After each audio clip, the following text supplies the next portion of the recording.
gudahoosaadka howlaha guud dhulka iyo gaadiidka golaha wakiilada Soomaaliland ayaa waxay maanta u yeedheen wasiirka wasaaradda gaadiidka iyo horumarinta jidadka Soomaaliland Cabdullaahi Abukar Cismaan kulan saacado badan qaatay oo ay warbaahintu dibadjoog ka ah inay ku yeesheen xarunta guud ee golaha wakiilada Soomaaliland ayaa markii uu soo dhamaaday waxa warfidiyaanka kulankaasi uga warbixiyay gudoomiyaha gudahoosaadka howlaha guud dhulka iyo gaadiidka ee golaha wakiilada Soomaaliland Cabdi Maxamed Jaamac Gaagale waxaan hadaladiisii kamid ahaa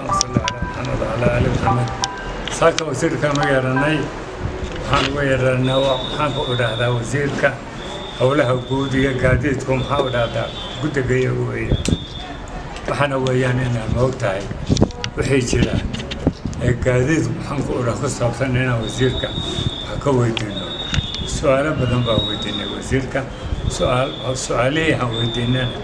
aad iyo aad baan isku waafaqnay waana maxaan ku dhahdaa maxaa wada shaqayn fiican naga dhaxaysaa dhankiisa isaguna waxa halkaasi ka hadlay wasiirka wasaaradda gaadiidka iyo horumarinta jidadka Soomaaliland Cabdullaahi Abukar Cismaan oo isaguna sidoo kale ka warbixiyay kulankaasi ayaa waxa uu yiri alxamdulillah salaatu wassalaam ala rasuulillah sallallahu alayhi wasallam maanta waxa ii yeeray gudida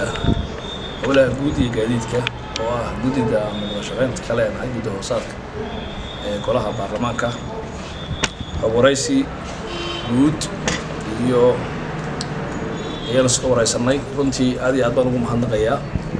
tala soo jeedintooda iyo tilmaamaha ay siiyeen anaguna wixii dareenay ay tabanayeen si fiican baan uga jawaabnay waxaan isla garanay insha Allah haddii la ka dhigo mustaqbalka sidaan wada shaqayn lahayn aad iyo aad baan ugu mahadnaqayaa waxaan isla qaadanay inaan wada shaqayn dhow yeelano sidii xaaladaha guud ee dalka iyo wixii shuruuca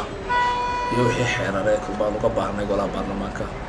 aad iyo aad baan ugu salaamay assalaamu calaykum mar ay warbaahinta wax ka weydiiyeen wasiirka dhalinyaro cabasho ka muujiyay wareegta uu soo saaray isla markaasina mudaharaad sameeyay oo la xidhxidhay ayaa waxa uu wasiirku ku jawaabay in aanay wasaaradda u xidhnayn isla markaasina aanu waxba ka ogeyn dhalinyaradaasi waxaan doonaa ku sheego laba shay baa la kala saaraa anagu wasaarad baan nahay wasaaraddu xeer baa u waajibinay inay wareegta soo saarto iyadoo baahida jirta markasta lagu salaynayo laakiin waxa qofkii shalay jabiya waxa jira laamaha nabadgelyada ayaa jira anagu haddana wasaaradda ciidan xidhnay iyo ciid xirantoona moogin laakiin wixii qofkii khalad sameeya ama shalay jabiya waxa saaran ciidamada nabadgelyada